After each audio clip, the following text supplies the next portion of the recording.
Namaste to all. Yesterday I had made this video in Tamil language. Some of you have requested, why don't you put English subtitles in your Tamil video so that we can understand. Some of you have requested in English version, etc. Unfortunately, I do not have time to put subtitles for my Tamil videos. It's a very time-consuming task to put subtitles and edit and then post the video. Normally, I record the video like, I'm driving now to the work. I record the video, I just post it in the YouTube. It's very simple for me. I do not do animation, editing, etc. It's a waste of time. And attracting people by putting animation, giving beautiful decoration, etc. is not needed in the Vedic path. Just be simple, to the point, and then speak the mantra, speak the idea, and then close the topic. That's my style basically. So, but I always try to make every Tamil video into English. Some of the videos have not been made because it's very difficult to translate into another language, and my English is not so good, so it's very difficult to think about adjectives and explanations for a video in Tamil to English or Hindi. But still I try my best to convey the meaning of the shloka or the mantra. So Sri Krishna Maharaj beautifully explains to Arjuna in Gita 8/5 shloka. Before seeing the shloka, please always take care while driving. Do not make videos unless it is super safe and your car can handle the traffic, etc. And always wear seat belts. So in this shloka, Sri Krishna Maharaj says that Anta kale cha mam eva smaran muktva kalevaram yaha prayati sa madbhavam yati nastiyatra samshayah. That means here Sri Krishna is giving a knowledge to Arjuna where he says that Arjun, please note that Antakale, at the time of death, if somebody remembers me and then he leaves the body, then there is no doubt that in the next birth he will attain my bhavana in the next life. Madbhavam means my bhavana. I will explain to you what is Madbhavam in the Vedic sense. But the astonishing thing is that if you read any Gita available in the market, any Gita, for example, ISKCON Gita, which is famous, or Gita by Swami Mukundananda, Gita by Gita Press Gorakhpur, or Paramamsa Yogananda, or Shankaracharya, or any other Gita which is available in the market, the translation of this shloka is given in such a way that you must remember Sri Krishna at the time of death, because Sri Krishna is Almighty God. Please understand that Gita is a book which is part of Mahabharata, written around 5,000 years back. That does not mean that people who have born before Sri Krishna, they also remembered Sri Krishna at the time of death. They also remembered or chanted Krishna Krishna at the time of death. Before the birth of Krishna, nobody knew who was Krishna, right? So we must understand always these kind of shlokas with the eternal philosophy of Vedas, because this is spoken out by Sri Krishna, documented by Vyas Muni, or we can say it is the knowledge of Vyas Muni, and Vyas Muni has thought that I must use the name of Sri Krishna in writing these kind of shlokas. So in both the case, either it is Sri Krishna who has spoken this shloka, or Vyas Muni who has written this shloka. In both the case, the Vyas Muni as well as Sri Krishna Maharaj are Vedic philosophers. That we must not forget. So for us to understand the meaning of the shloka, we must understand Vedas. Otherwise, we'll simply interpret this shloka as remember Sri Krishna at the time of death. And if you remember Sri Krishna at the time of death, in the next birth you will get a good birth, you will get moksha, etc. Which is totally against the Vedas. Because Sri Krishna was a human being. Of course, he is a very, it's a mighty Yogeshwar. He attained Yoga Samadhi, and he was addressed as Bhagavan by Vyas Muni in the Mahabharata. Bhagavan means Yogeshwar.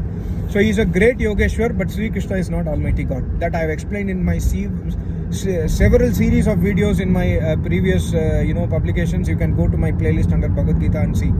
So what is the real meaning of this shloka? We can understand only from that Acharya who is equivalent to Sri Krishna, who is equivalent to Vyas Muni. That means who has attained Samadhi and is a philosopher of Vedas. So that's why I always recommend read Gita commented by a yogi who has attained Samadhi, who preaches Vedas to public without discrimination.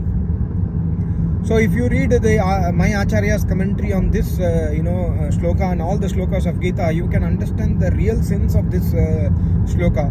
Basically, God says in the Vedas, Om Krito Smar.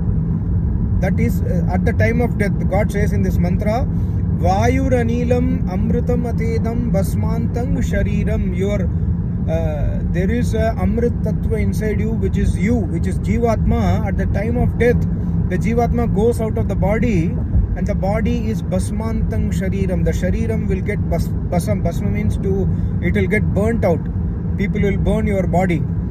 So at the time of death, God says, Om Krito Smar. Remember me. Smar means to remember. Remember me. My name is Om. The same mantra's translation is given by Vyas Muni and Sri Krishna in this Bhagavad Gita Shloka 8/5, where Sri Krishna says, Antkale cha mam eva smaran muktva. At the time, Antkale means at the time of death. Like you are 50, 60 years, you are retired 70 years, 80 years. Day by day you understand that you are getting weakened, you are unable to do your daily activities. You realize that probably I may die soon. That is called as Antkale. You understand that death is nearing you, unless it is a kind of a misfortune, or like you are driving and then suddenly accident happens. That's a different case. But normally the natural death process, you age day by day and you understand that Antkale is coming, so your death is coming. So Sri Krishna says, Antkale cha mam eva. Mam means me. Eva means only me. Smaran muktva. Smaran means to remember. If you remember only me, and muktva kalevaram. Kalevaram means this body.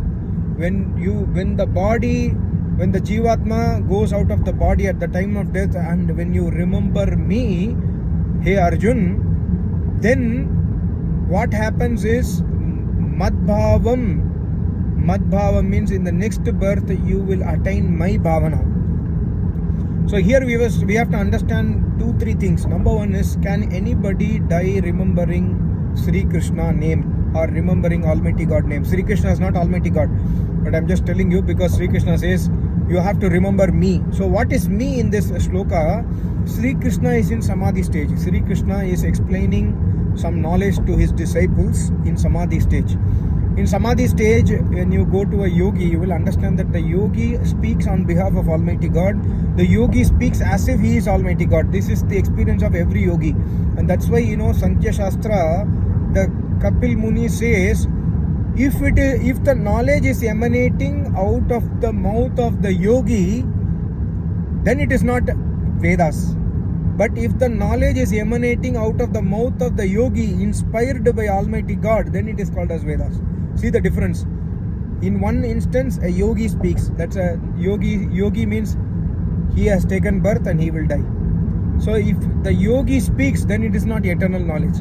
But from inside the yogi, Almighty God inspires the yogi to speak, then it is called as eternal knowledge. So here we must understand the difference between normal knowledge and eternal knowledge. That's why my Acharya always says, when you go to the yajna, in the yajna, the yogi becomes Almighty God. That means in the yajna, whenever an Acharya speaks, the words are inspired by Almighty God. That's why God says, Yajno vai sreshtatamam karma. The most supreme deed in this universe is doing yajna, because in the yajna only you can get Vedas knowledge. Whenever you go to yajna, when a yogi is sitting there, his words are not his own words. His words are inspired by Almighty God. That is called as Vedas. So here also, it has been written in such a way that as if Sri Krishna is giving knowledge to Arjuna, but the knowledge is emanating from Almighty God inside from Sri Krishna. So here Mam Eva Smaranam means we must understand that we must remember only Almighty God and not Sri Krishna. We cannot remember anybody else other than Almighty God. If we remember anybody else, then we are not going to get a good birth in the next birth. And also the another secret in this mantra is to remember Almighty God. What you have to do to remember Almighty God at the time of death. Can you remember Almighty God? No, because you do not know who is Almighty God.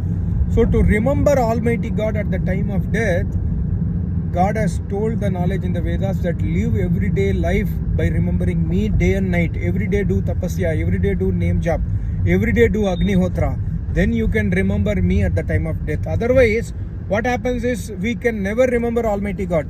We just spend our time in watching TV, television, go here and there, earn money, count the money, again and again,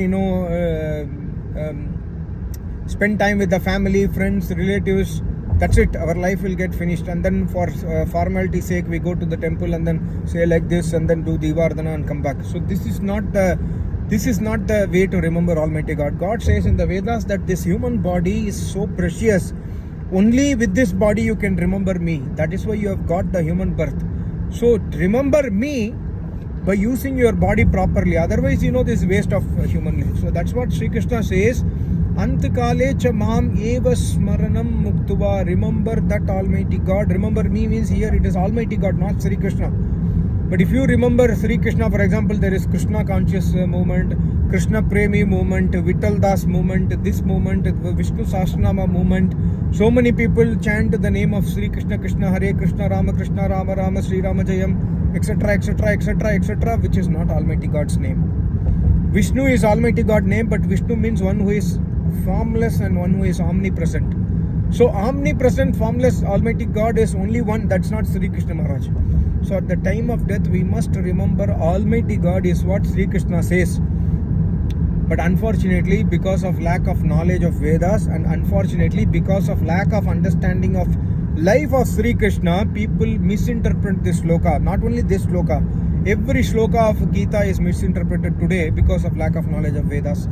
And then Sri Krishna says, if somebody dies by remembering Almighty God in the next birth, madbhavam yati nasti yatra samshayah, there is no doubt that they will attain madbhavam, they will attain my bhavana. What is madbhavam here? Madbhavana means, for example, if you analyze the life of Sri Krishna, he lived a life of dharma. Every day morning he did tapasya from 12 o'clock in the morning, that is midnight 12 o'clock up to 4 o'clock he did Ashtanga Yoga. At 4:30, 5 o'clock he every day did Agnihotra. Then throughout the day he learnt Vedas, he did his dharma karya, he did his grahastha life, and then again remembered God in the evening. So throughout the life he followed the Vedas in his life. He followed Vedas day in and day out. That is why Vyasmuni got inspired so much by Sri Krishna and then used Sri Krishna name in the Bhagavad Gita. Instead of putting Vyas Uvacha, he wrote Krishna, Bhagavan Krishna Uvacha. So because of his, this kind of life, so he was always in the bhavana of Vedas. So here Sri Krishna says, when you die, at the time of death, when you remember that Almighty God in the next birth, you will get a birth in a place where you can follow the Vedas knowledge, where you will do everyday Agnihotra, where you will get an Acharya who will teach you how to do name jap, where you will get an Acharya who will teach you how to do Ashtanga Yoga. He will teach you all the knowledge from the Vedas, and then slowly you will attain Vairagya, and then after Vairagya you will attain Samadhi and become like me, because Yogeshwar Krishna was a Samadhist yogi. So this is the secret in this kind of shlokas. Unfortunately, we read books written by human beings. We read books written, commented by normal human beings who call themselves as Sri so and so, or I am Swami so and so. They themselves call that they have attained Samadhi, but they have never commented anything on Vedas in the Gita, which is totally actually insulting both Almighty God as well as insulting Sri Krishna. Of course, 90% of you who will see this video will not accept to my comments. I have always got very nasty comments on my Gita videos, but I don't care. I have to care for speaking the truth. I have to care and I have to fear Almighty God. I have to fear my Acharya. I have to fear the Vedvani only.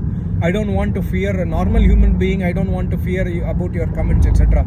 I have to fear only Almighty God and do justice whenever I speak something about Gita or any Ved mantra. I have to do justice, that whatever I have learned from my Acharya, whatever I have read from my Acharya, I have to tell you.